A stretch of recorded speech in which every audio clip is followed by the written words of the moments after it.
Shoot అయితే అయిపోయి మళ్ళీ నేను లొకేషన్ నుంచి అయితే స్టార్ట్ అయిపోయాను ఇంటికి. మళ్ళీ నేను బ్యాక్ టు హోమ్. షూట్ అయితే బ్రహ్మాండంగా జరిగింది. ఓకే గాయస్, వెళ్తా మాట్లాడుకుందాం. ఇదే మా కాలనీ. చూసుకుంటే మనమైతే ఇంటికైతే వచ్చేసాం.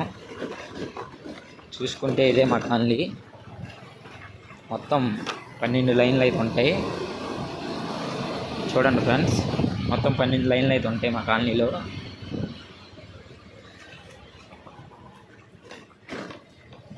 చూసుకుంటే ఇదే మా కాలనీ.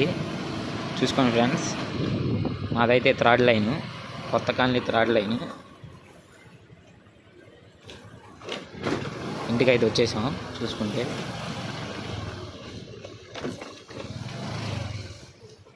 ఇదే మన ఇల్లు. షూట్ అయిపోయి అయితే మనం ఇంటికైతే వచ్చేసాం. మిమ్మల్ని రేపు పొద్దున్న మళ్ళీ ఇంకో వీడియోతో అయితే కనబడతాను మీకు. తప్పకుండా ఫాలో చేయండి ఫ్రెండ్స్. నా వీడియో మీకు రావాలంటే ఫాలో చేయండి, షేర్ చేయండి. నేను కొత్తగా అయితే వీడియో స్టార్ట్ చేశాను ఇప్పుడు. ఫోటోగ్రాఫర్స్ ఎలా ఉంటారో, ఫోటోగ్రాఫర్స్ పడే కష్టాలు, నేను వెళ్ళే ప్రతి ఒక్క షూట్కి నేను వీడియో పెడతాను. అయితే ఈవెంట్కి అయితే వెళ్ళాం కదా, ఫుల్ ఎంజాయ్ చేశాను. Okay friends, bye.